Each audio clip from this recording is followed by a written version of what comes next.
साई राम। 16वां अध्याय प्रारंभ।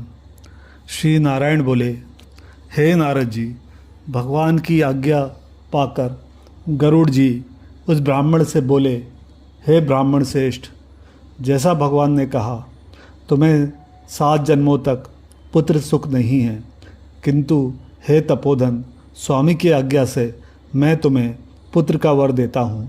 मेरे ही अंश से तुम्हें पुत्र होगा, साथ ही तुम दोनों को उसके सुख के बाद दुख होगा। अब अपने मन में श्री हरि को धारण कर सुखपूर्वक रहो। श्री वाल्मीकि जी बोले, इस प्रकार पति पत्नी को वर देकर श्री हरि गरुड़ पर चढ़े हुए बैकुंठ चले गए। कुछ समय बाद गौतमी गर्भवती हुई तथा 10वें मास में गौतमी ने सुंदर पुत्र को जन्म दिया, जिसे देखकर सुदेव की प्रसन्नता की सीमा ना रही। उसका नाम भी शुकदेव ही रखा। वह बालक माता पिता को आनंद देता शुक्ल पक्ष के चंद्रमा के समान बढ़ने लगा। पिता ने यज्ञोपवीत करा के गायत्री मंत्र की दीक्षा देकर ब्रह्मचार्य आश्रम में उसे रखा।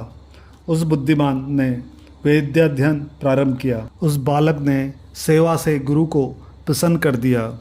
श्री वाल्मीकि जी बोले, एक बार देवल ऋषि वहाँ आए, जो करोड़ों सूर्य के समान तेजस्वी थे।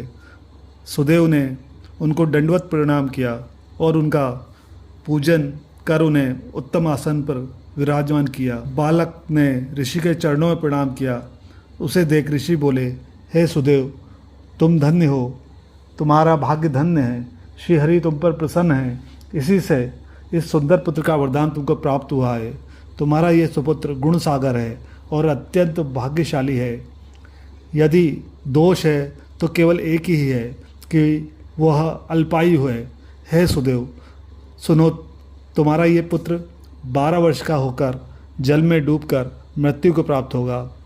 वाल्मीकि जी बोले, इतना कह देवल मुनि तो ब्रह्मलोक चले गए। सुदेव शर्मा देवल मुनि के वचनों को स्मरण कर बहुत दुखी रहने लगे।